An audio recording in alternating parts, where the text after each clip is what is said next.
You know it's super fly when day bar is open. Hip-hop review, news, plus breaking new artists, pop culture, current events with an urban view of it. This is all things hip-hop, delivered raw, unpolitically correct, the fans' perspective, putting all artists in check. Dope content, current hot by remarkable men. Our thoughts, clearly. Welcome to Audio Theory. Yo, welcome back to the Audio Theory podcast. If you're new to the channel, please hit the subscribe button as well as the like button. We have a special guest today, but before we get into all that, what's good, Danny? How have you been? I'm doing well, man. Doing well. Good to see you. Love the shirt, by the way. Shit is flame. Appreciate it. Hopefully the internet works. It's pouring bricks in South Florida. Man, super excited to have our guest here. So let's not keep him waiting. Bring him on. For sure. So we have Joey Sherrett on the line. Super happy to have you here. Danny and I are big fans of your music. Came across your music a couple weeks ago, so not too long ago, but was blown away. Wanted to have you on because we're super excited to learn more about you as a person as well as your musical journey and just have a great conversation. So thank you, man. Yeah, really appreciate it. Honestly, thanks for having me, guys. I appreciate it. You guys, I checked out your platform. I checked out your Instagram and all your content before. Super fire, bro. Yeah, Appreciate awesome, it. Dude. Love to hear that. Yeah, we've been putting work on it. We've been doing this, Blair, for almost like a year and a half now? Yeah, a year and a half. It seems crazy to think how long ago we started. Yeah. It all started at two drunk kids at Coachella saying, yo, we should do this like some capacity. So here we are now. So all great ideas start. Some drunk fucking crazy ideas. And then you just manifest it, you know what I mean? You bring it to life. Exactly. That's it. We're like, yo, we should have a podcast on music. Let's just do that. Let's go, man. Awesome, dude. So we like to do a little bit of icebreaker with all our guests, just to shoot the shit and just quick rapid fire one word answers or whatever you want to add to it. Nothing controversial, but so real quick, first thing, kind of going off last week, biggest thing in hip hop. To you, better artists, Soulja Boy or Bow Wow? Oh, fuck. They both have different places in my childhood heart. You know what I mean? Like Mike for a little Bow Wow with like, you know, and what were the classic Bow Wow songs again? I can't even remember them. That's why we were voting for Soulja Boy the whole time, because it's Soulja Boy. Yeah. I'd say Soulja Boy made a greater like profound impact because he was kind of the pioneer of all the internet shit. Like he was the first viral YouTube rapper, man, if you think about it. Yeah. Mm-hmm. Well, I'm sure there's clips of him saying like, I'm the first one and all that. You know what I mean? Yeah. But no, for sure, Soulja Boy. And the fact that he's still relevant, the fact that he's like even still like making viral clips in interviews and shit, like he's still a staple in the culture, man. Like fuck. And then he had that rant, not ranting, because I feel like he is a genius like that. He has that TikTok hit with Clap. Like that was the number one trending thing on TikTok for like a while. I don't even know if I've heard that, to be honest. Oh, you definitely heard it. There's no way you've heard it. I might have heard it. It's not obvious. Even if you didn't want to, you heard it somehow. Yeah. It's just not obvious. It's Soulja Boy. Yeah. Crazy. Yeah, Soulja Boy. I'd have to pick Soulja Boy. Yeah. Nice. Would you prefer to attend a party or host a party? Man, depends on the type of party. Like, if you host it, you get the responsibility of shit going wrong, cops, shit breaks. You got to pay the fucking whoever, you know, you're renting the venue from, all this. But then if you're just a party goer, you know, you can just go crazy and then dip out if you have to. I don't know. I'd say party goer, no responsibility, just have fun. 100%. I could dig it. Like the anxiety of hosting is like the worst for me. Yeah, exactly. You know, like, and what if the party's complete shit? There's only 10 people. You feel like an idiot. Like, you know. I know, who's gonna drink this liquor? Like, yeah, I feel you. Yeah. Exactly. I would go with that one as well. One for me, this is the introvert in me coming out. So you let me know how you feel. To be embarrassed or afraid? Which one are you more okay with? You know what? I'd rather be afraid. Because to be embarrassed is like a shit ton of people are seeing like your fuck up. You know what I mean? But then to be afraid, like you could be by yourself with a spider and be afraid. You know what I mean? Like, I don't know. Yeah. I'd rather be afraid than embarrassed, you know? Yeah. But can you be embarrassed by yourself? 100%. Like, I've looked in the mirror and be like, bro, what the fuck? I thought, like, doesn't embarrassment require somebody else's perspective though on you? Isn't that embarrassment? I don't know. I mean, I feel like I definitely had moments where I see what you're saying, but I definitely had moments where I've been embarrassed dolo and just like, bro, really, we're doing this again? Like, what the fuck? Yeah, like what the fuck did I just do? Yeah. Yeah. I would personally pick. Oh, sorry, my bad. Go ahead. No, My go bad. for it. I was gonna say I would personally pick fear over embarrassment. Personally. I think I would do the same. And not to get morbid, but would you rather be misunderstood after death or forgotten after death? Damn. So deep. I would say misunderstood because at least you're remembered, you know. Yeah. I don't know, man. That's a tough one. Who do you guys think has been misunderstood after death? I was just thinking of when I thought of this question, Michael Jackson. I know that's an extreme example, but there's people who love him and people who really misunderstand like just his whole Never Land, fascination with childhood sort of perspective. So I thought that could be a tough one. Yeah, that's a really good one. Goddamn. I mean, it's like all the odds are against him, bro. Like in terms of him being a kind of a creep or something. Like obviously we all love Mike. He's the fucking GOAT. He's like the legend of all legends musically. But like if you just look at him, like you could tell he's a kind of a creep. Like there's something wrong. I mean, like it's like I'm sure he touched the kid, bro. Like I'm sorry to say, man. Like look at him, bro. You know what I mean? Like I love Mike, bro. I love him. Like dude, like he's actually on my wall. Like is he really? Yeah, check this out. Dude, there's like a Mike and Quincy Jones thing on my wall. Oh my god, I look up to him, like, Thriller and all that shit. Like Quincy's my favorite producer. Mike is like one of the best vocals of all time. But like he was fucked up. You know what I mean? Come on, bro. Like look at him, bro. Yeah. Like, there was a couple of screws loose for sure. Respect him, bro. Yeah, but misunderstood for sure. But he's so beloved still, though. Like to your point, like you have that on your wall right now. Years after he passed, and I think it was just his birthday, and everybody was posting about it online. So still like so beloved by the culture. That's it. Yeah, because you can't because the contributions are so undeniable, man. Like it's just like fuck. Yeah, the amount of joy and like and inspiration he brought to the fucking earth. Like even Kanye West, the biggest artist, arguably the biggest artist right now, looks up to him as like a god. So it's just like, come on, you know? Yeah, for sure. And it's like we're so easily able to like remove. Well, he didn't touch my kid, so like you know what I mean. Like the music's still fire. So he left a trail of destruction, man. In a way, you feel like anyway, crazy. All right, I got one last one just to keep it consistent with we've asked everyone. So even though you're kind of genreless, which we kind of love, which is why we push to have you on the show, but to keep it hip hop on this one, Pac or Biggie? I would say you can't choose because they both serve different functions. Okay. I'd say they're their objective and their reason to be is different. Like Pac has like a distinct, like he has a like, okay, well maybe towards the end he got more gangster once he was like with Suge and shit. He became more of a gangster character, but like Pac had a message, you know. He was more like a a Malcolm X-esque character, you know what I'm saying? And then Biggie was like the ultimate rap entertainer. Like he was just like telling you like kind of fabricated hood stories, but like with amazing production behind it. So it's like Biggie was like pure entertainment more, and then Pac was like more like there's a fucking message, you know. So I feel like it's like apples and oranges, man. That's fair. That's actually my the humble best opinion. answer we got. No, that's dope for sure. For sure. Did you get a chance to watch the recent Biggie documentary on Netflix? I didn't watch. I heard about it, but I didn't watch it. No. Is it good? Yeah, it's really good. It gives you a way more in depth in like his life as opposed to just the rapper. Like you get he was a kid from the West Indies who grew up in Brooklyn and was teased because he had an accent, like that kind of stuff. That was pretty cool. Yeah, like real life, like his real personal life stuff. That's right. Which like kind of like the movie they did like a few years ago was more like just like he was a typical hip hop star who got tragically killed. Like this is still obviously tragic, but like there's way more substance behind it. He's a human being behind this character type shit. Yeah. That's dope. Yeah. All right, man. Well, appreciate you, entertaining us with that. But let's get into it. Obviously, dude, like Blair said, he discovered you, shared a bunch of your songs with me a couple weeks ago.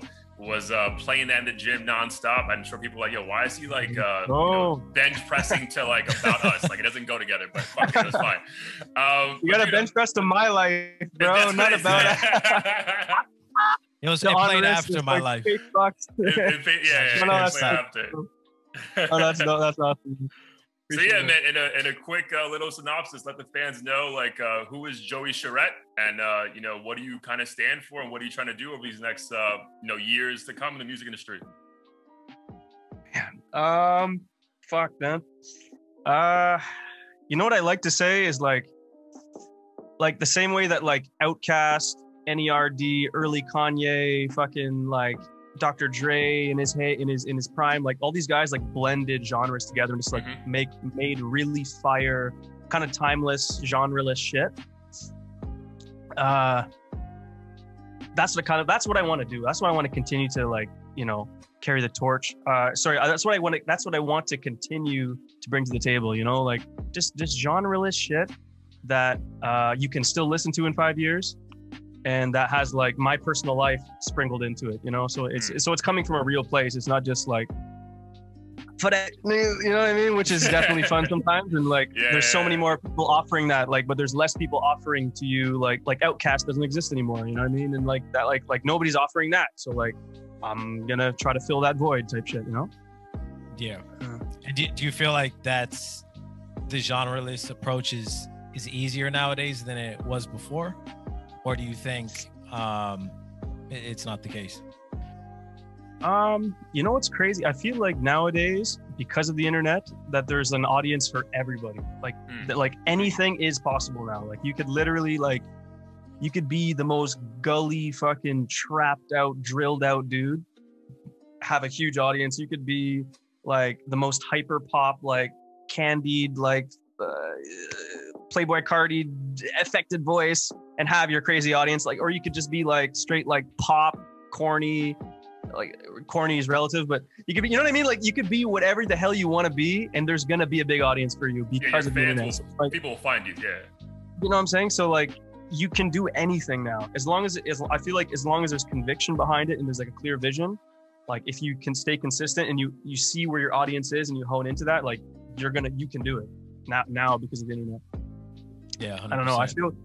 I almost feel like, you know what's crazy is like, you know how like if you in anybody's hometown, like there's like boutique clothing stores, you know. And it's owned by like some local dude, and he had a vision and he set up his clothing store, and maybe he has like only like local brands in the store and shit. I feel like that's the new wave. I feel like if you look at yourself like a boutique, and then you just like use all the tools that are there, like all the internet tools, all the social media platforms, all that shit, and you just hone into what your boutique is, and it's one of one, and people can only come to you for that. You're gonna build an audience, because like it's as if you have a boutique in like the internet's like downtown, and there's like infinite retail space or something. You know what I mean? If that makes any sense. And like anybody can, as long as your boutique's fucking fresh and people walk by it and they're like, yo, that's hard as fuck, I want to go in there. Yeah. Then you're going to find your audience, you know? Like, I don't know if I'm making any damn sense. I'm just ranting. No, that makes 100% sense. It makes sense. So I wonder though, in that same logic though, that same breath. So like when you starting out, was this just you, or did you just kind of peep the landscape and say, hey, there's a void there. I kind of like that music. Let me kind of go further in that. Or is this just you and you're happy there happens to be a void that you can kind of fill? Man, it's like, it's kind of just came naturally. Like, I would say like, fuck, man. Okay, basically what I would say for me personally, I'm a student of music, you know, like I'm an artist and producer. So like, I look at music like technically too. So like when I hear shit, like I hear aspects, like even if I hear like a song that I don't like, I might hear aspects of it that I like. I might hear textures in it that I like. I might hear sounds or just the tempo of it that I like, or the bounce. And then like, I'll like almost like mentally catalog the shit in my head. I'll like literally, like I'll look who's the name of the producer and put that in a fucking list of like dope producers right now. And then like, you know what I'm saying? Then I might go listen to some like alternative rock, random shit completely. And then hear some like dope ass chords, and I'll be like, oh my God, those chords are fire. Imagine those chords, but with like that type of fucking drums underneath. That would be insane. I never heard that. And then I'll go fucking do it, you know? Like I just like, I feel like music is like a big grocery store, and I'm like a chef, and then like all the genres are like meals, and they have ingredients. Like the meals are composed of ingredients, you know. And like an Italian dish could be like a trap song, or like a fucking like Indian food could be like a rock song. And like there's like certain ingredients you need for those songs and those dishes. And you can like, I'm gonna take a little bit of the Indian song, mix it with the noodles from the thing, and like, you know what I'm saying? And then like give that to the people in some fusion dish. Indian, and they're like, what the fusion, fuck? Yeah, fusion, yeah. No? And it's like, I feel like if you just stay a student, like you're never like, that's why Kanye is Kanye, you know? Because he just like, he understands that shit. Like he takes pre-existing things, with his taste level, he combines them, and then he's never falling off because he's always a student. He's always understanding what is the current texture and then tastefully knowing what to blend together. And I kind of like try to do that in my own way, you know, and then sprinkle my own personal life experience into the mix. That's the ultimate answer that I could possibly give you. Fire. That's gonna go viral by itself, dude.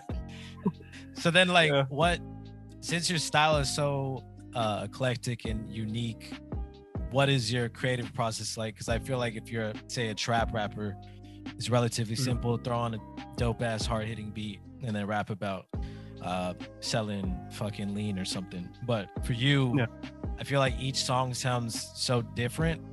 I'm really curious, like how you draw inspiration and what goes into the whole process of like making a song from start to finish. It's different every time. Like for example, man, I'm trying to think. Like a lot of the time, it starts with the melody, with the melodic aspect of the beat, like either the chords and the melody or whatever. And then I'll have that looping for a while. Like basically, if either I've like, because I don't make every single beat, like I make like 85% of the beats, but there's some that are like either my friends give to me or somebody might send me loops, or I'll find a fucking loop, whatever. Anyway, I basically have a track or an idea enough that it activates a feeling. It makes me feel something. Like I either picture a show, or I picture an energy, or I feel an emotion, whatever. As long as the thing makes me feel something, that's when I'll start to do vocal ideas, you know? So if like, you know, you might have like for example, in About Us, like the dreamy, I can't even I don't even know how it goes. I can't remember, but like the dreamy chords or whatever. Like I was at a jam session and the producers were playing that, and it was just like instantly I was like, yo, just let me record some ideas. Like, let me just fucking flow. I feel like it's instantly hitting me in my heart, you know? So I was just flowing, and all the melodies and the flows were there like within like 20 minutes. But then I had to go back home and write the words into it, you know? Sure. So a lot of the time it's like that. A lot of the time it's just purely an energy, a feeling first, and then you bring logic and you make sense of it after, you know? But it's like, I feel like the longer, and I think even Rick Rubin said that at one point, like the longer that you can keep it in that feeling, intuitive sort of magic moment, like the better, the more magic you have to organize afterwards, you know?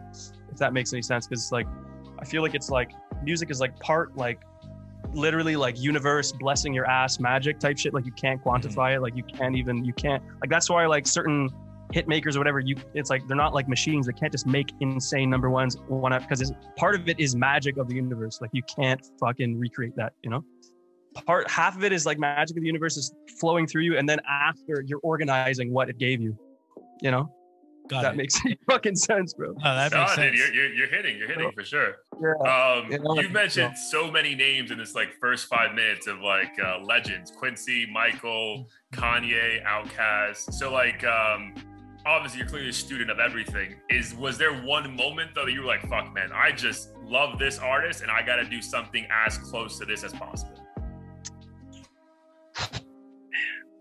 There's no one. There's like hints of people. Like, okay, for example, like when I heard Post Malone for the first time, I was like, this is fucking dope, dude. Like this guy's bringing like timeless rock melodies on top of hip hop, you know what I'm saying? Like this is fucking dope, you know?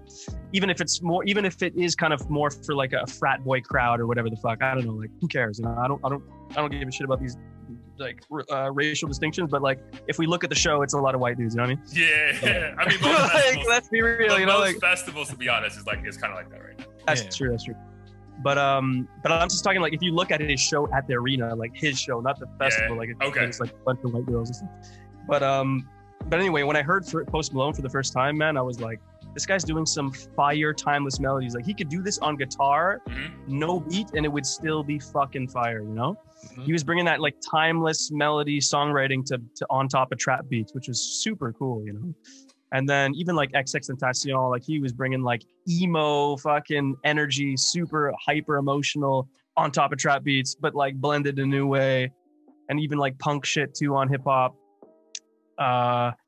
Fucking, you know, and just even like as early as Timbaland, man. Just like when I heard Timbaland for the first time, get your freak on. I was like, dude, I that's what made me want to make beats, man. Really? Awesome. Yeah, like so it's so many different people. And then like or Kanye, when I first heard Kanye when I was a kid, like it's hearing like it sounded like he could be your friend, you know? It sounded like he was just such a real dude, like just like independent spacious and this weaker find me a spaceship and fly. Like he was just so relatable. Like it's just like this guy was your friend, like, or he was like he could have been like your older brother or some shit, you know, like just. So it just all these different artists showing different aspects of what's possible, you know, like the connect, like your relatability of Kanye, the humor of Kanye, the creativity of Timbaland, the timeless melodies of Post Malone, the dope punk energy of X, like just everybody has their vibe, and it like shows it like I'm ranting so damn long, but like again, like it goes back to the grocery store analogy of like it's like showing me like, oh, I didn't know that ingredient existed up on that shelf there, but now I know. Now that's a new point of reference I could take if I want to blend it with another thing that just was I got introduced to, like, or like even right now, like listening to fucking like Sofago fucking Off the Map, like that shit's fire. You guys know that? Yeah. So hard, man. It's like so fucking dope. Sofago Off the Map, like that to me is a new reference point. Like I haven't heard that before. Some EDM banger. It's like an EDM trap banger. Like what the fuck is that, man? You know what I mean? Like I'm sure Skrillex and all these EDM dudes are gonna start collabing with like trap artists now after hearing that type of shit, because they're gonna be like, oh, that's our way back in. You know what I mean? Like EDM's been dead for a while. That's our way. All these trap kids are doing EDM. Okay, let's fucking make some trap beats for them. Like it's just dope. All these like points of reference. You know what I mean? And yeah, you know, it kind of reminds me of what like Marshmello's doing with a lot of these artists, and I think Skrillex even has a song with Kanye and Ty Dolla $ign. Yeah. So I do really like it when different genres kind of come together and make something we haven't heard before necessarily. That's it. Totally, man. Yeah. And I think, you know, like, oh no, my bad. Who's? Oh no, keep going.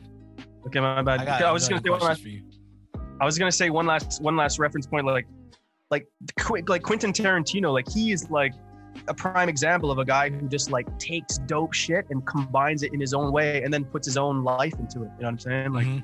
Like all his movies are like Kill Bill. It's like fucking what's his name, Bruce Lee mixed with this Wild West movie from Clint Eastwood, and then fucking like, you know what I mean? Like like, you can see the reference points, bro. Like it's insane. You see the reference points, but then you can also just change the entire storyline too, right? Which is kind of like a kudos to yourself. Like we kind of. Like all the artists you mentioned, we kind of hear, but you don't really hear because you kind of have your own way of doing it. So that's also because it's filtered through you. It's like through your experiences and shit. And like anyway, yeah. And for you, have you, when it comes to your creative process, written songs like that have absolutely nothing to do with your personal life per se, or maybe someone else's? Yeah, for sure. Like, fuck, I'm trying to think. Honestly, a lot of those, no, I actually wrote a new one recently. My girlfriend was talking to me about one of her friends. That's kind of like going through a moment where she's like sleeping with a lot of dudes and just like having one, like, you know, everybody goes through these moments. Like girls go through these moments, guys go through these moments where they're just like wilding out, you know what I'm saying? Yeah. And so my girlfriend was telling me about her friend, and then I ended up writing a song about her. So it's like had nothing to do with me. It's just that like the intensity of the story and what like all the shit she was telling me, I was like, yo, fuck, she's really going through it, man. So I ended up writing a song about it. And the song, I'm still working on it, but the song is actually a conversation between me and the girl. Oh, wow. And it's pretty cool. I'm trying to find a girl. I'm trying to find the right female vocalist to like be on the hook with me, because it's like a call and response shit. So that's an example of like, Yeah. Do like a My chipmunk bad. voice for I thought you were gonna sing the females part and do like a chipmunk like Oh, like speed it up. increasing the pitch or something. Yeah, speed it up. Yeah, Or yeah. something like that. Something like Eminem would do. Yeah. For the reference, it kind of is like that right now, but I want to find like a real vocal. It's like, yo, on stage it would be fire, bro. Like, cause the beat, it's still like a bit of a banger, so it would be sick on stage to like have the fucking, you know, man, the back and forth. Yeah, crazy. I mean, that's a dope concept. You mentioned how like producing was something that obviously grabbed you first. Do you love either one more than the other, producing or actually like vocalist stuff? Oh man, I love them both, but unfortunately, what I'm realizing right now is I don't have time for both. If I want to like make songs at an efficient rate, I can't do both 100%. Well, like but I always do the vocals 100%. Like nobody's writing to me or anything like that. But I'm realizing with the production, like if I do every sound and like if I don't get a friend to do the hi-hats or I don't get a buddy of mine to do the 808, then it's just like I'm not writing the verse. You know what I'm saying? I'm not getting the fucking vocal done or I'm not DMing people on Instagram. You know what I mean? Like I'm not doing other shit that needs to be done, you know? Yeah. So it's just like, yeah, like once you know, but prior to releasing music, I had a way more time to do everything. Now that I'm actually releasing music, being an artist, it's like, there's only so much time in the day, you know. But for sure, what's an efficient rate for you? Or like, what's your daily goal or weekly goal or whatever the case is for songs? I'm still trying to figure it out, man. To be honest, I'm still trying to figure out the balance. I don't know if I'm, I think with time, like, right now it's like my team is like basically me and like one producer buddy and then like a mixing engineer. So I think with time, as the thing grows, and I think it'll get more efficient, more crystallized. But right now it's like super DIY, just fucking doing everything. Which is beautiful. Love it, dude. Yeah. Obviously, congrats to you and the team for putting out dope content thus far. But we some stuff from like a few years ago. So one, how old are you? And then second, like exactly, like, is this a full-time thing for you right now? Or is this also like you have like a full-time job and you're also trying to make this work? Like, or is this like, is music 100% where income and everything is coming from? Yo, honestly, I've been making money off music for a while. Like I make beats, I do production and writing for clients. Like I find like production clients and I like sell beats to them on a regular. And do hooks for people. I record people. I have like a booth in my apartment. I made a booth. Oh, dope. I got a mic and shit in there, so I can like I engineer. Like I literally just have grinded music for like the past year, like for the past years and shit. Nice. Like I was even working at like a music commercial, like a jingle house, like basically a place that makes music for commercials. Yeah. I was working at that place, man. So right now I'm 28, man. I look young as fuck. I'm 28. So I mean, dude, how old are you guys? It's weird because we saw a video of you and you look the same, like, but it was 5 years ago. So we're like, oh, he has to be like 23 and 20. So like, yeah, 28 makes sense. I mean, you look great though. Like, yeah, you look young as shit. So good for you. I tell my girl that I have the Pharrell syndrome, bro. That's a good syndrome. Yeah, that's a good syndrome. Yeah, he's a vampire, bro. That's a good one. He's a fucking vampire. For sure, he's like a fucking. He's like a robot or something. I don't know. But anyway, yeah. I just make music. I just make money off music, and I just hunt down clients and sell beats and record and fucking mix for people and sell hooks and it's a good practice. Awesome, It's dope. Yeah. And with all that, I have like my bad. No, go ahead. No, I was just gonna say I've like mapped out my life, bro. I have like the cheapest rent because I live in Montreal, so like my whole life is like hella minimal until the shit pops off. So I'm just like hustling like a savage. Anyway, that's how you got to do it. And I was about to ask you too. Oh my bad. You're like we've only done like 7 interviews, so we're obviously grinding as way ourselves and trying to get more people on. But you're our 3rd Canadian artist out of the 7. Hey. Like Canada, let's go. I feel like Canada's taking over. I don't know how like you feel about artists coming from Canada and how difficult it is to like break into the mainstream, but I feel like every time I discover a new artist, they happen to be from Canada. That's dope. That's super dope. Yeah, Canada, I mean, what's tough about it is that we don't have like OGs here, you know? Like we don't have, it's not like New York, Atlanta, LA, where there's like OGs of music industry out there, or, you know, who are like, you know, down to kind of help new talent and connect new talent with who they need to be connected with, all that. Here, it's really, you're just depending on the internet out here, you know? And you're depending on internet networking, which is cool, but not everyone's going to answer your DM. Not everyone's going to fucking check their email. Not everyone, you know, so it's a little bit harder. You have to, I feel like out here, you have to like get out. You have to go and travel to the States. You have to go to LA or something. You have to go to Atlanta. You have to go to New York, at least a little bit, just to like get your feet wet, meet some people, and, you know, and then go back home, keep working, and, you know, the back and forth. Like you can't, yeah. I feel like you can't, like Drake and Weeknd obviously are from Toronto, but they didn't blow up in Toronto. You know what I'm saying? Like Drake had to leave, blow up to get those connects, and you know, I don't know. We'll see. I don't know. Maybe, who knows? Did you? For some reason, I actually thought, so Blair told me when we were doing research for you, but like we actually thought you were from California at some point, just because like your flow was just like so relaxed or chill. So did you do that though recently? Like obviously before COVID, were you going back and forth and like kind of trying to meet people and like network and all that stuff? Yeah, like basically, I don't want to say the name of the label and shit, because like mega respect to them, you know. But I was signed with a label for a year in 2019. And I basically like, I basically was living in like the label compound house. There was like a house out there for the label and shit. And I was living there for like the better part of a year. And I didn't know what the fuck I was doing at all. Zero. And this is 25, 26-year-old Joey, right? Yeah, like 2019. So whatever age I was then, I guess, yeah, something like that.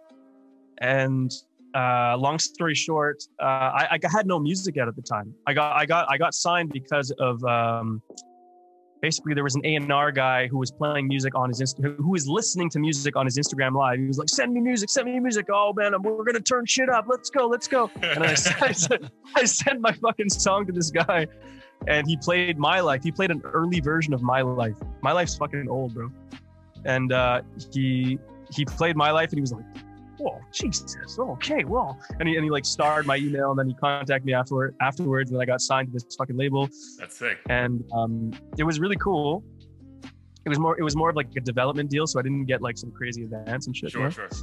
But it was like a year-long development deal, and I was out there, and I got to meet a lot of like people with like track records and shit. Like it was really crazy actually. And you know, I made some great connections, and it was, I would say the thing that I learned the most was that like everyone, we're all just people. Like there's no hierarchy. There's no fucking, like, yes, there are levels, but at the same time, we're all just people with the same issues, with the same ambitions, with the same, everyone, you know. And like, it was really a blessing to be playing some of my music for some of these guys who I respected. I don't want to say names because like, you know, I'm not anymore and shit, but like, there was just some people that I really respected who were like totally like, yo, you're fire, bro. Like this shit is fire. I'm like, oh man, it really gave me like a confidence to like push forwards and to believe in myself and believe in like my taste and believe in what I was creating and shit. So it was a really cool experience. Yeah. Awesome. Did you have to, are you able to go into any details of like what the development entails at these sorts of camps? Yeah, I mean, fuck, man, it's like, it's crazy because it'll be different, like depending on the organization, depending on like the structure of the company label, and you know, it'll always be different because it's like a business, like a startup business. So the culture of every business is gonna be different. Like you might have 2 clothing boutiques, one's run beautifully and one's run like shit. You know what I mean? Like, yeah, it really depends on who's running the thing and who the vision of the guy running the thing. And you know, for me, in my case, it was just like, why was I there? I had no songs out. I wasn't even like, I literally had no release songs. Like, what is a label going to do with me? Like, it didn't make any sense, you know? Like, I was out there and I started doing my own research while I was out there. Like, literally, like at night, I'd just be like watching YouTube videos, learning about music business and shit. And I'd be like, what am I doing here, man? I was like, this is dope, but like, I just have to fucking grind, bro. Like, I just have to put shit out and build an audience. Like, what else is there to do? Like, they can't even do, they can't do anything. It's like, like labels are investment companies based. They're like banks. They're like investment companies with really terrible terms. That's basically what they are. You know what I mean? The interest rate is out. Yeah. It's like disturbingly shit. You know what I mean? They're just handing you money to invest in your company for terrible return rate, like, you know, whatever. So, like, how are they going to invest in a startup business that isn't selling any product? AKA, I had no music out. Wasn't selling merch. I had no fucking fans. Like, nobody would come to my show. There's no music release. So it's like, It didn't make sense, you know? So that's why I didn't resign, and I just went back home. I was like, yo, like, I need to do the work, man. So that's what I'm doing now. I'm just grinding it out, and, you know. So obviously we're just coming out of you know, I have friends in Toronto. I know the border laws are still wild out there. So how was quarantine for you, man? Like, what did that do for you mentally and, you know, like artistic wise? Like, were you able to come up with stuff you didn't even think about? Like, yeah, how was that whole process for you? Like everyone, man, it was tough, you know, for sure. You know, I think for like creatives, I think for creative people, like, it's like we're hermits already, a lot of us. So it's like, it's a little bit of like, all right, well, I'm inside anyways, you know, it's all good. Like, I'm fucking, you know, but it was tough though. It was definitely tough because, like, you know, you wanna be able to do stupid shit like go to the movies or fucking get ice cream with your fucking girl, or just like this simple shit that you can't do. It's just like, bro, you know. But what sucked, I think, was not being able to jam as much with people, because a lot of, like, well, some people didn't give a shit, but then some people were more strict, you know. Everyone had their different perspective on it and shit. So that was a bit lame. And but other than that, man, it was, I don't know, in a funny way, I feel like social media, like, engagement, interaction was actually more than it ever was, because everyone was at home, everyone's on their phone. Now I'm noticing like less engagement in general on the social medias and all, which is, you know, it's actually a beautiful thing. It means people are getting the fuck outside, living their lives. Yeah, it's good, you know, but like at the same time, trying to get the fucking followers, man. You know, like, yeah. But you know, we said this offline to people listening and watching. Joey is the nicest human being in the world. So when we both added him on Instagram, he sent us a personal message saying thank you for following him. So bro, I was like, we gotta get this guy on the show just for that, bro. Yo, man, I'm like really trying to like build the audience, bro. Like, truly, like, you know, I heard a quote from somebody, I can't remember who it was, but it was like, you know, on all these social media platforms, it's almost like you're renting your audience. You know, the followers are not, they're yours, but like you have to pay to reach them. Actually, like you do a post, they don't even fucking see how, like 50% of the people don't even see your shit unless you boost. We know. You know what I mean? Like, but it's not even your audience, but you're renting it, you know. And so it's like I do as much as I can to like do this, like the thank you, or like literally if somebody likes a shit, I'll send a video saying like, yo, thanks for liking the post, and then try to get the email, man, and try to get the text. So like you would get them off the fucking Instagram and like get them into my own thing. So it's like when there's a show or there's a merch, I can actually hit everybody, like, and not have to fucking pay $100 to, you know, like, yeah. Anyway, yeah, I think my point was there's a quote like you're renting your audience on all the social media, and if you kind of build your own list and shit, you're owning your audience. And it's like, I think the more that you own your audience, probably the better, you know, in the long run. Sure. And kind of to your previous point, though, like on top of making beats, trying to make vocals happen, and then also your own marketing, like this shit is also like there's not that many hours in the day sometimes, like to do like everything. That's what I'm saying. And we try to like be healthy, try to exercise, try to like hang out with my girlfriend. Like, literally, you know what I'm saying? Like my girl's like, dude, literally, like the line that my girl always says is like, if I didn't suggest something, we wouldn't see each other for like 2 weeks. You know what I mean? Like if she didn't harass me, like we wouldn't see each other, because it's just like there's always some bullshit to do, you know? Dude, that was Blair and I when we first started doing the podcast. Like we both have full-time jobs for now before this shit blows up, God willing. But our girls would be like, "Oh, you're recording again? No one even watches your shit." I'm like, "Bro, first of all, we gotta savage, man." I know, giving us all these slick side comments like, "Oh, good luck with your 3 viewers," and you're like, "Where to?" Damn. Yeah, that's rough, man. You're gonna show them. 1 year they'll be like, "Oh my god, I'm so proud of you." I'm so good. And then now they're fucking liking everything. I'm like, "Oh, it's good. We got other fans now. It's fine." Yeah. That's awesome. Now, I noticed you're on TikTok too, right? So like how, obviously there's like a million fucking platforms you have to wrangle. Do you feel yourself getting exhausted or feeling like you can't be your authentic self because you have to bring so much of your personal life onto these platforms like basically every other day?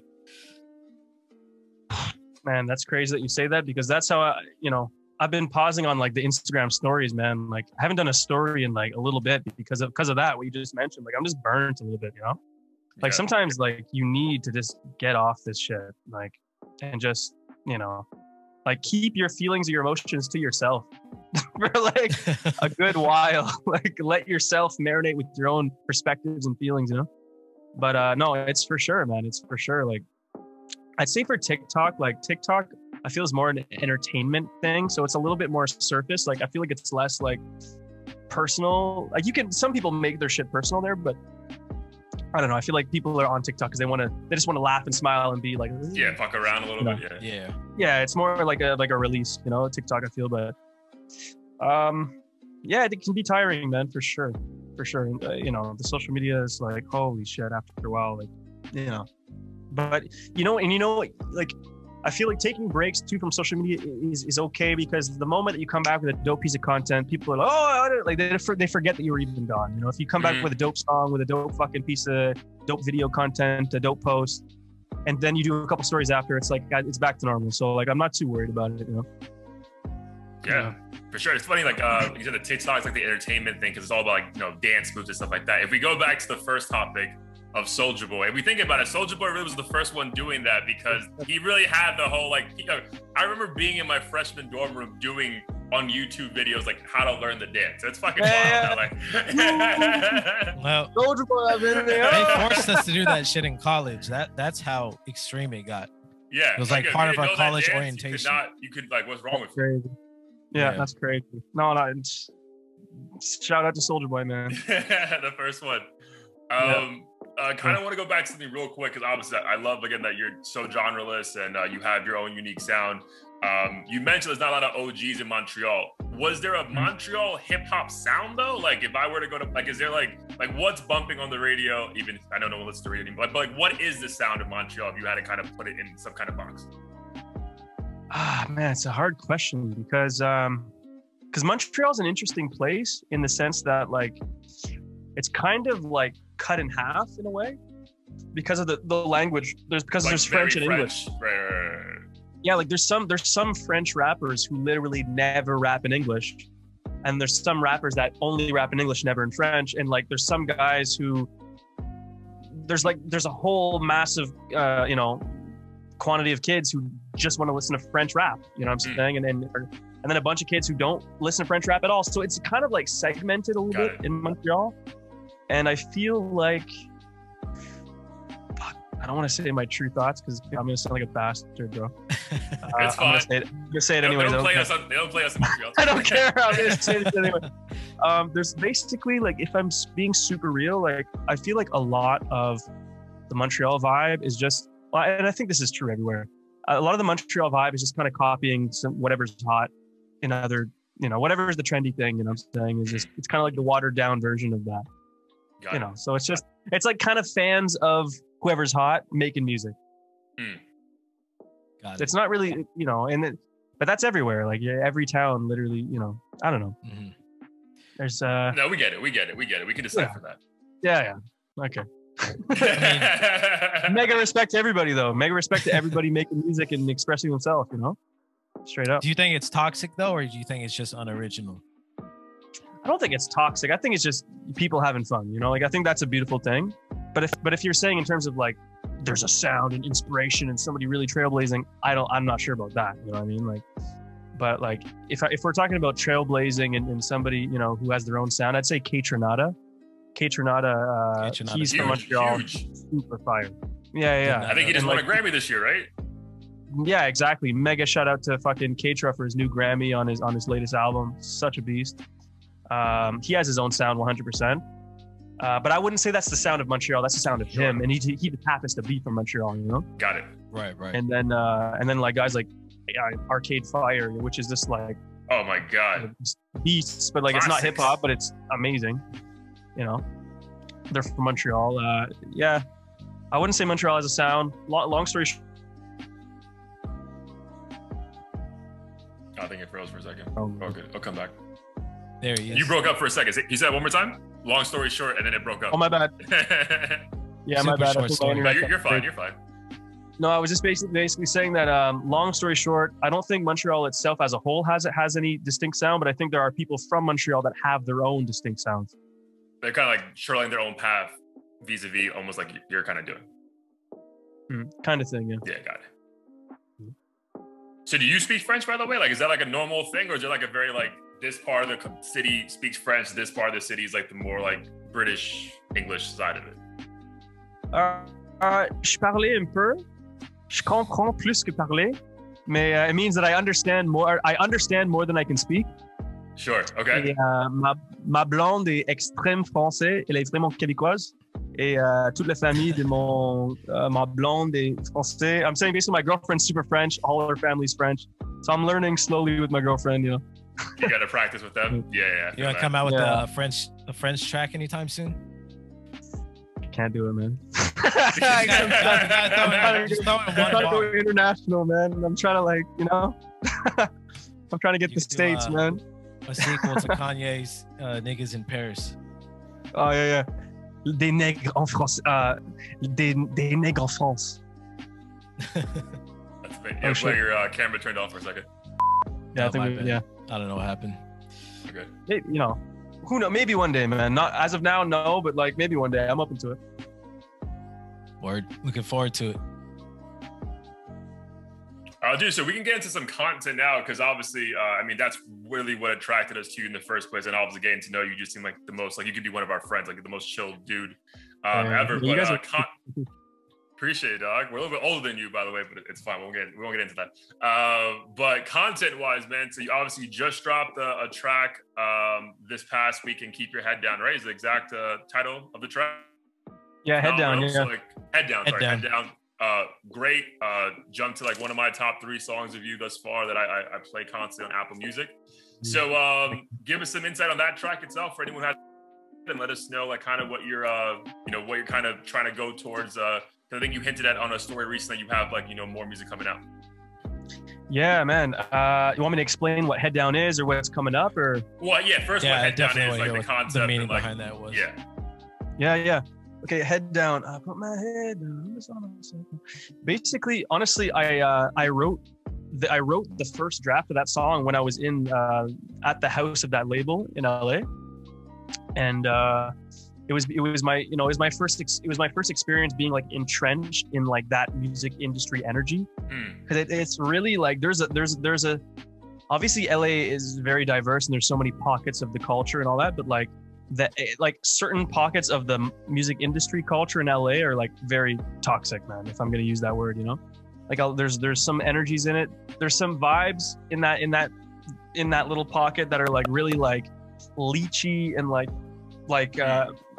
just want to climb up the ladder by any means necessary type shit. Super fake. Everyone like motherfuckers will like talk behind your back to this other dude and then talk behind that guy's back to you, and like just like weird creepazoid shit, bro. You know what I mean? Like weirdo stuff. Yeah, it sounds awful. Yeah, but that's not everything. I don't want to generalize, but like that definitely that exists. was your experience when you were there. Yeah. And with the select few people, obviously, right? So yeah. Like not every, like there's super nice people too, but that definitely exists, and that's the first time I ever experienced that, because that doesn't exist in Montreal. Like, what's the ladder to climb here? There's no fucking ladder to climb here. I mean, like you're not gonna like, so like there's a ceiling here in a sense, like a glass ceiling. But so yeah, I experienced that vibe, and and me, I'm like a sensitive dude. Like I'm an emotional, sensitive artist dude, and like so I feel every vibe, I feel everything. And I was just like, I put my head down. I'm just thought of myself now. I'm trying to figure myself out. I ain't got nothing to give. Can't live for anybody. Because I was helping, like, basically, I was in this fucking label house and shit. And people were coming through, and like, like I went out there alone. You know what I'm saying? I was literally by myself alone. I fucking know nobody. I know like the guy who kind of signed me, but like not that well. The guy's always gone and shit. So I'm here like fending for myself. I'm meeting people and shit, and because I'm a nice guy, I'm helping people, and I'm thinking, oh, people are my buddy, and then like boom, you get like your back gets stabbed here, and then this guy fucking you hear from this guy was talking shit about you. You're like, what the fuck? And then like it was a fucking weird zone, man. And that was the antithesis of that song, was that feeling. And I give and I give and I give, but they never give back. Niggas scared just to care, live it fair. That's a fact. I can wear you ain't real. I can't feel nothing when you talk. I can't even remember my own lyrics, man. Anyway, like, you know, like when we talk, you're acting real dumb, nigga. Like you, like people just acting like just fake with you, and just, you know, it was all that. It was just like me discerning what's real and what isn't, and just like kind of being to myself a little bit and trying to figure out what I'm in. Like that was the whole vibe. And but then, you know, actually, like, you know, with some people in my life, like it also applies to some people in my life too, you know, blessings to everybody, you know, blessings to everybody. I love everybody, but sometimes with like some people in your life, you have to like take distance because you have to grow in your own way, and maybe being around that person isn't conducive to your growth in that way. And, you know, and so it's definitely applicable to other parts of my life, man, that song, you know. And yeah, dude, that one hit. It was good, dude. Like really good. I put that one back like a few times at the gym. That's definitely a bench press song. I could definitely vibe out to that one, the bench press. Yeah. So what do you got? After About Us. After About Us is first. We're gonna go into that's the warm up song. About Us is the one. For me, that was the one, by the way. Side note on About Us, cover art. Yeah. That is okay. I figured that's beautiful, bro. It's a better story behind it. It's even better, bro. Because that cover art. That's my parents like a year before I was born. That's awesome. That's awesome. Yeah. So let the people know that, just the fan in me talking. Let the people know the history behind About Us, and like what are you trying to convey in that song? Man, About Us. Basically, About Us came about because I was dating this girl a couple of years back, and she was an artist as well. She was a vocalist, and she had a studio session, and she was like, "Yo, come to my studio session." I was like, "All right, I'll come." Like I was gonna be a fly on the wall. I didn't want to disrupt her vibe. You know? I know how sessions go. I didn't want to, like, you know, I wanted to let her express her shit. And the beat was playing, and she had no ideas. And I was like, "Oh, babe, can I fucking do something?" She's like, "Yeah, go." So then I started flowing a bunch of ideas on the mic.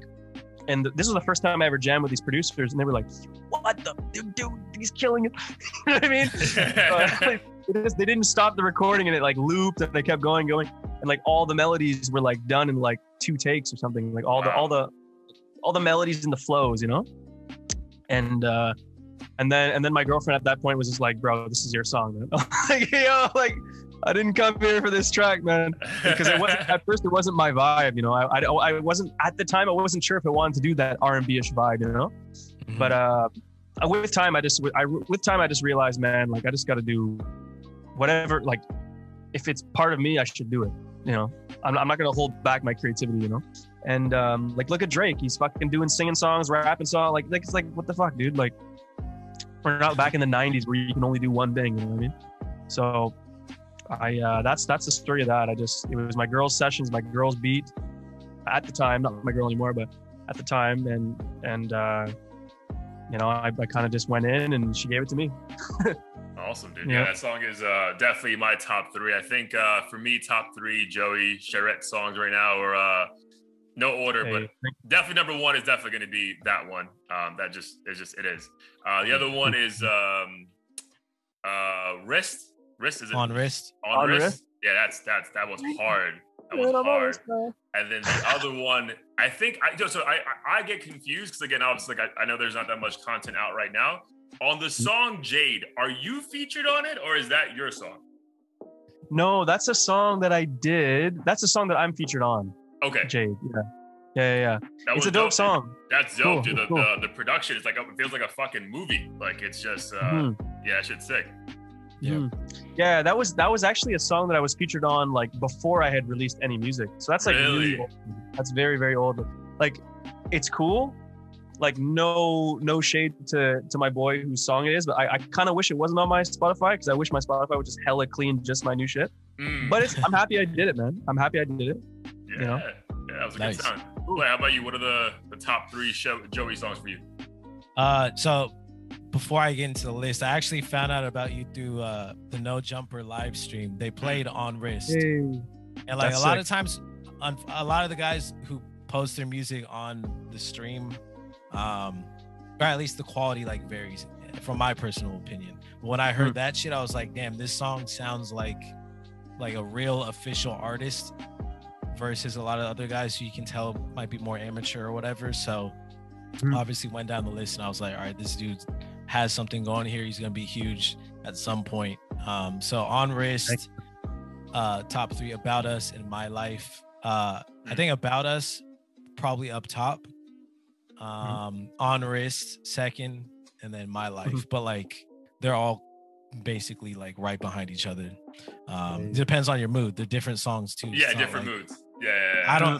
I know we talked about me being in the gym with About Us, but that just was by chance. If I would have, it would definitely be On Wrist or My Life. It's a toss up. And then if I'm with my girl or just like want to be in a more mellow mood, I would have put About Us on. Well, funny you said mellow, because I like the song you have, Hello, which is just like a fun, like it's just a fun fucking song. You know what I mean? So like that's just like a good one. Like it's funny because for me, Hello, like I like it. Even for me, it's corny, bro. Like, Hello to me is really corny, bro. You know what I mean? Like I don't even want to hear Hello, bro. Like I just had to put it out though. That's funny. So do you like to hear any of your shit though? Like after like it's already like out to the public, do you just kind of move on to the next thing, or do you like to be out or wherever and just vibe into your own shit?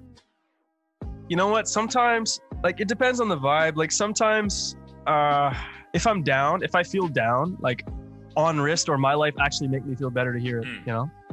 Like because seriously, like majority of the time making music for me is like I have to make, like it's a real expression. It's something I really have to get out, you know? It's not like depressing or heavy every time, but it's like it's something that I need to be hearing. Like it's almost for me first, you know, in a way. And then it's like, yeah, it's like for me first, and then I share it with people and I hope that they get something from it too, you know? So My Life, like still in my life at the thoughts of my head, like, yo, I made that. I was fucking depressed. You know what I mean? Like I needed to hear that. I needed that, you know? And so sometimes if I'm down or whatever, if I put My Life, it makes me, I'm like, fuck, like I can imagine how somebody who never heard the song before can feel when they hear it. Like, it's like, oh man, that's like, I'm happy that exists. You know, like I try to like look at it as if I had nothing to do with it, and like try to objectively listen. And I'm like, fuck, this is dope. Like, this is like, I believe this guy. Like, this guy's a good guy. You know what I mean? That's how I feel, like, you know? And so I'm happy. Sometimes I listen to it, but not, I try to listen to other shit more. Like, just, you know, I'm not like Lil Wayne. Like, Lil Wayne says, like, I only listen to me. Like, fuck that, dude.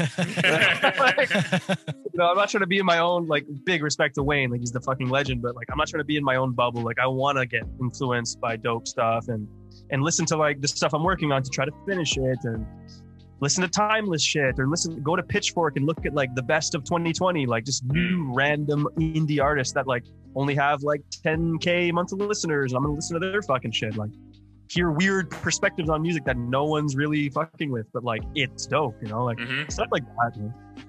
For sure. Yeah, because you could sample that shit. And then like they're not going to charge you that much for the sample clearance, because they're like, they're underground. Yeah, like, please, whatever you got, we'll barter this shit if you want to. Like, you know what I mean?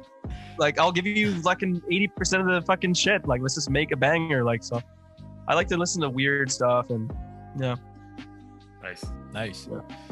And I know, so like looking at your music, it didn't seem like you had too many visuals up, and we briefly chatted about music videos. So like, what's been your experience so far experimenting with creating music videos, if you have, and what's the kind of like direction you're trying to go with those visuals? Because I feel like, if anything, your music has the opportunity to have like a million possibilities with the visuals. Dude, so it could go so many different ways. Thank you. Yeah, that's the thing. Like, it's like, man, like basically I was saying, like, once we cut out, while we cut out, I was saying that like I've been through like 2 music videos up until this point. Like I've you know, and they kind of both failed a little bit, and I lost a bit of money, and you know, it is what it is. And it's a learning experience, but I'm just I think I learned so far that, man, I have to like put my Tyler the Creator hat on and like go in on like the storyboarding and like really like find clear references of like what I'm trying to really achieve, you know what I mean? And you know, and work alongside the director like really in depth, you know, because or else I feel like I'm just going to be frustrated forever, you know? It's like, it's almost like, it's kind of like this, it's like akin to like being an artist and then not really understanding how production works and being like, yeah, but I want the beat that's like, I want it to like feel like this. And like, you can't communicate to the guy because you don't know fucking how to, like, you can't tell him what chords to play. You can't tell him if it's major or minor. it's like I gotta start to learn that type of shit in terms of film, because I'm just gonna be pissed forever.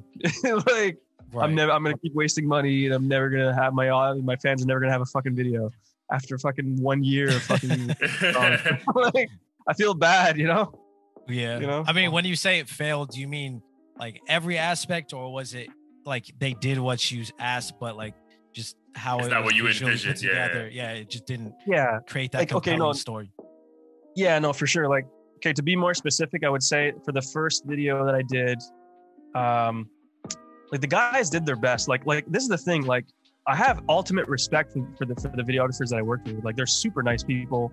Like, they did their fucking best. You know, it's more me not having a damn clear vision of what the fuck I'm trying to do, and not communicating it fucking clearly. Like, it's more my problem. You know, so I think for the first video, it was actually a video for my life. I tried to shoot a video for my life. And the reason why I don't want to put it out is because the video is really okay, and it's a little bit corny. And to me, the song is not okay and it's not corny.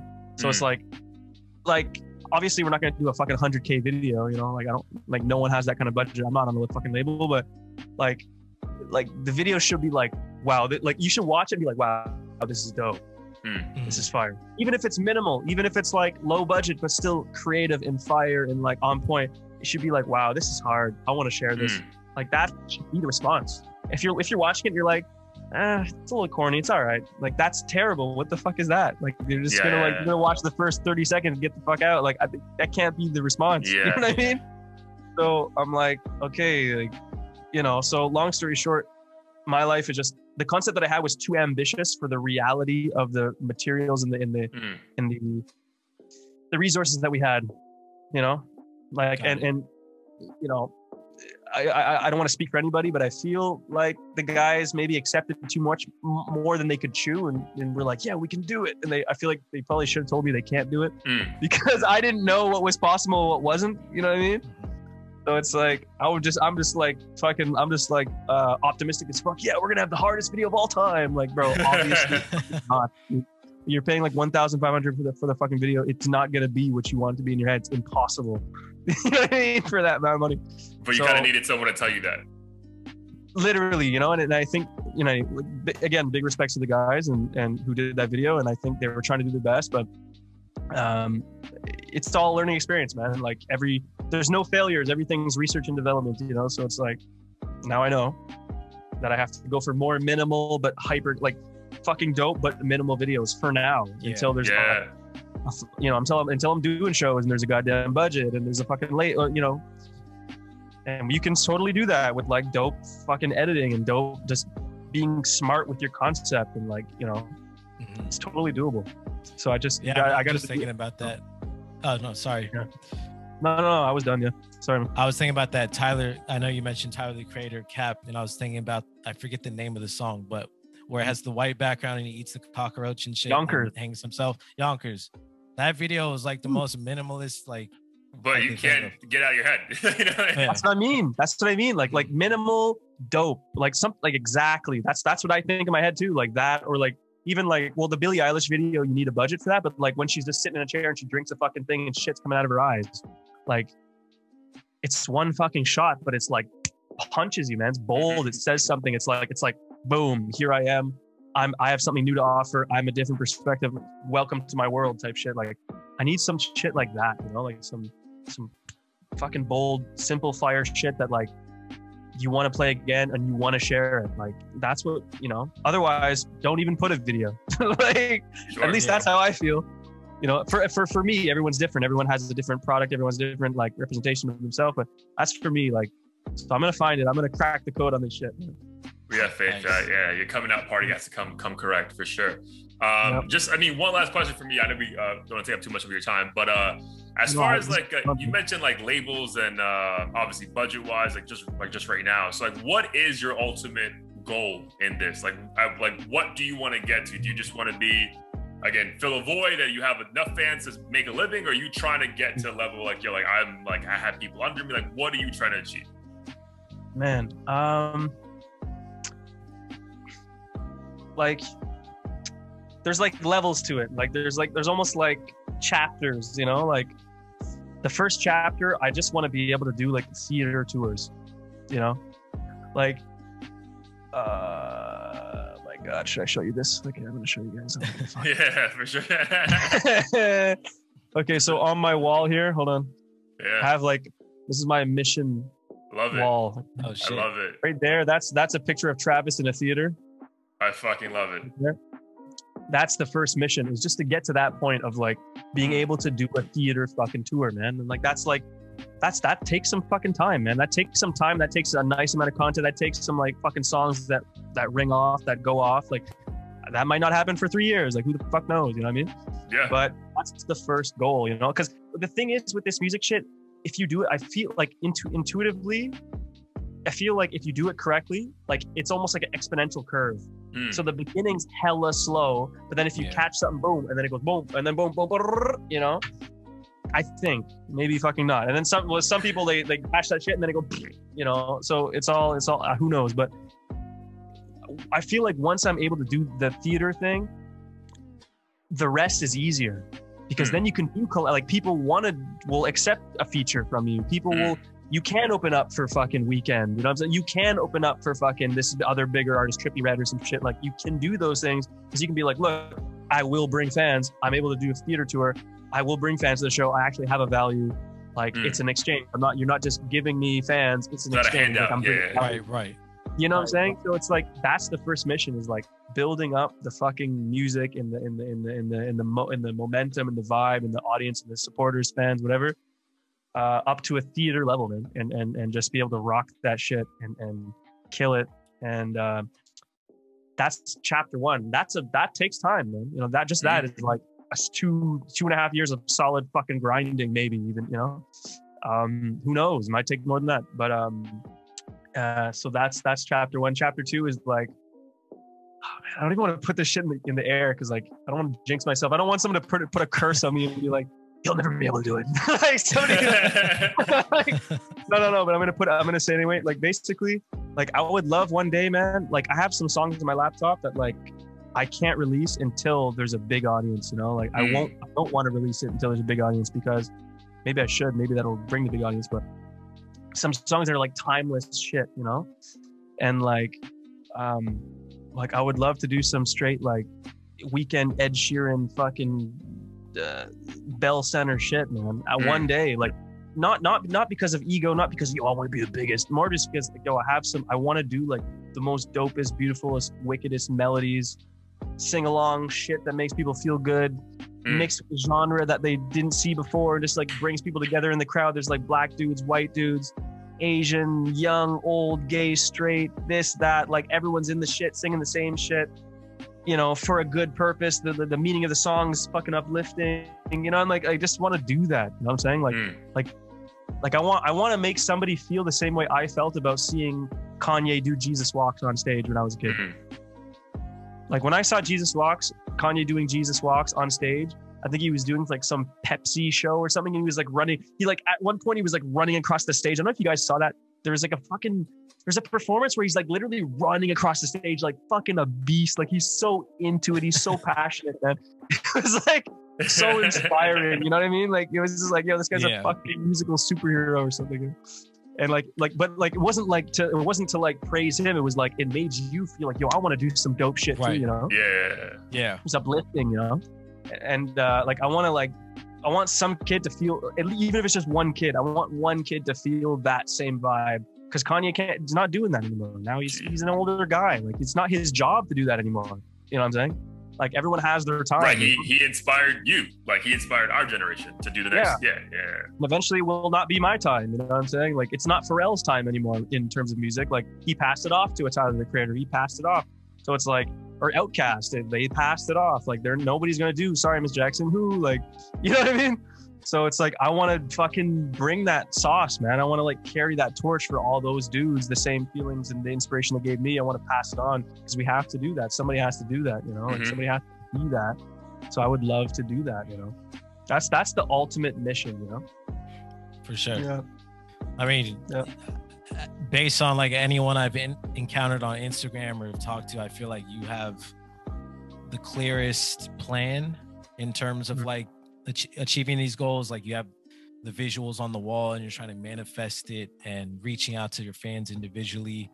And I feel like a lot of people overlook that, because when I think about people who promote music, it's always like the dude in the comments on the meme pages who are like, yo, I'm only 16 and like got fire bars, check out my page. And I'm just like, why would I want to check you out now?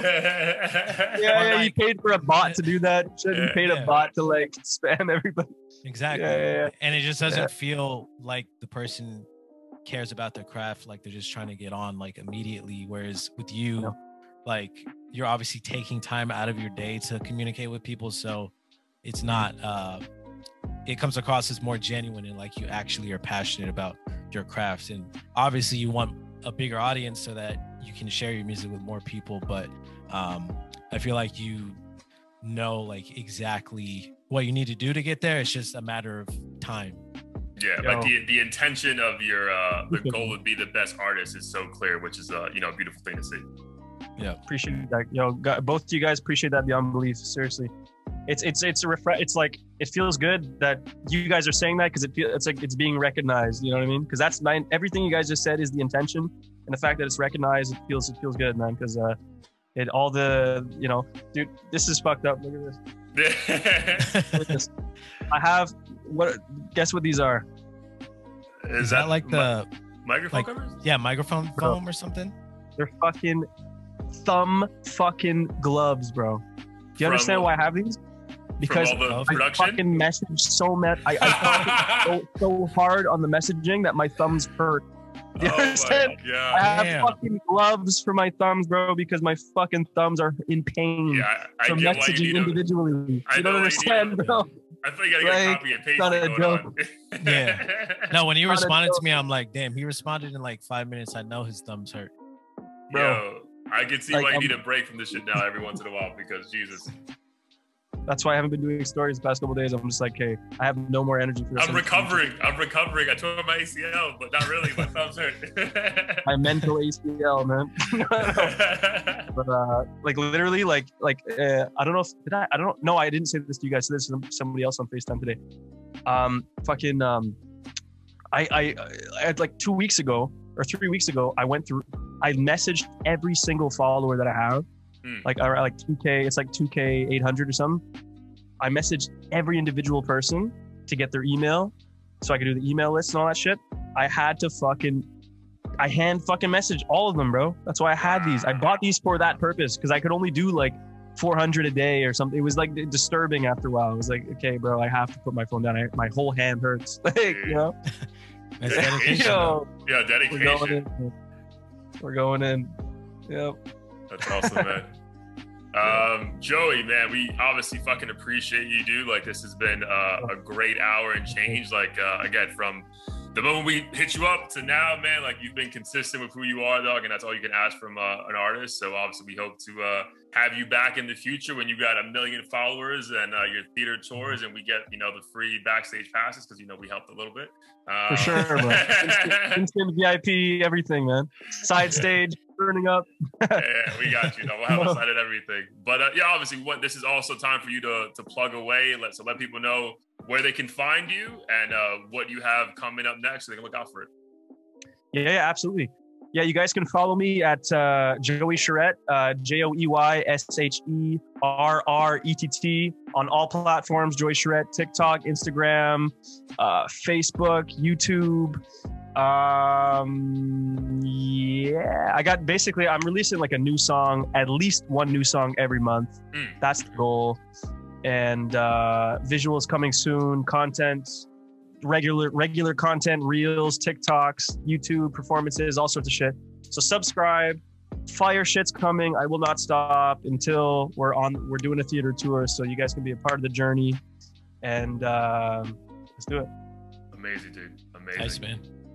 And we'll have all that in the description box if you're watching this on YouTube. And you can check the episode out at audio-theory.com if you're listening as well. It should be up in a couple of days. So tune in, and looking forward to seeing you become even more successful, because right now you just got a ton of fire shit, and I have no doubts that at some point, doing an interview with you will be seen by damn near the entire world. So Thanks for hopping on. Appreciate you guys, man. Appreciate you. Thank you for having me, guys. Yeah, Joey, stay on for a Appreciate you. second. Everyone listening, we appreciate y'all. We'll see y'all next week. Peace. Peace.